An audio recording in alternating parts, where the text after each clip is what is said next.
আবারও বিমান দুর্ঘটনায় বিপুল প্রাণহানি দেখল নেপাল। পর্যটন নগরী পোখারায় অভ্যন্তরীণ একটি ফ্লাইট বিধ্বস্তের ঘটনায় উদ্ধার হয়েছে ৬৮টি মরদেহ। বিমানটির বাকি ৪ আরোহীর সন্ধানে উদ্ধার কাজ চলছে এখনও।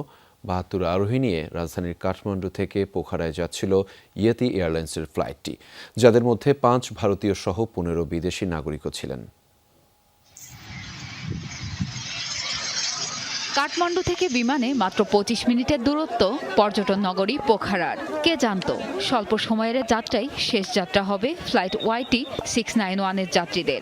উড্ডয়নের মাত্র ২০ মিনিট পর গন্তব্য যখন দৃষ্টিসীমায়, তখনই ঘটে বিপত্তি। প্রচণ্ড গতি নিয়ে বিমানটি আছড়ে পড়ে সেতী নদীর পাড়ে একটি গিরিখাদে। বিধ্বস্ত হওয়ার পরপরই আগুন ধরে যায় টুইন ইঞ্জিন বিমানটিতে। দুর্গম খাদ, বিশালাকার অগ্নিকুণ্ড আর কালো ধোঁয়া, সব মিলিয়ে উদ্ধারকর্মীরা যখন পৌঁছান তখন বিমানের অক্ষত কোনো অংশই খুঁজে পাওয়া কঠিন। সময় যত গড়িয়েছে একে একে বেরিয়ে এসেছে হতভাগ্য আরোহীদের মরদেহ। A2R72 বিমানটি পরিচালনা করত ইয়েতি এয়ারলাইন্স নামের একটি বেসরকারি সংস্থা। সকাল ১০টা ৩৩ উড্ডয়ন করা ফ্লাইটে যাত্রী ছিলেন ৬৮ জন, যাদের মধ্যে ৫ ভারতীয় সহ ১৫ জন বিদেশি নাগরিক। এছাড়া ৪ ক্রু ছিলেন ওই বিমানে। দুর্ঘটনার পরপরই অনির্দিষ্টকালের জন্য বন্ধ ঘোষণা করা হয় পোখারা বিমানবন্দর। ঘটনাস্থলে কাজ করছে ফায়ার ব্রিগেড এবং উদ্ধারকর্মীরা। জরুরিভাবে তদন্তের নির্দেশ দিয়েছেন প্রধানমন্ত্রী পুষ্পকমল দহল। খুবই বেদনাদায়ক। প্রত্যেক বাহিনীর সদস্যদের উদ্ধার অভিযানে যুক্ত হওয়ার নির্দেশ দেওয়া হয়েছে।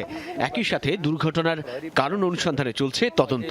পরিস্থিতি মোকাবেলায় জরুরি বৈঠকের পরই নেওয়া হলো এসব সিদ্ধান্ত। প্রাথমিকভাবে ধারণা করা হচ্ছে যান্ত্রিক ত্রুটির কারণেই রোববারের দুর্ঘটনা। ভৌগোলিক অবস্থান সহ নানা কারণেই বিমান চলাচলের জন্য অন্যতম ঝুঁকিপূর্ণ দেশে পরিণত হয়েছে নেপাল।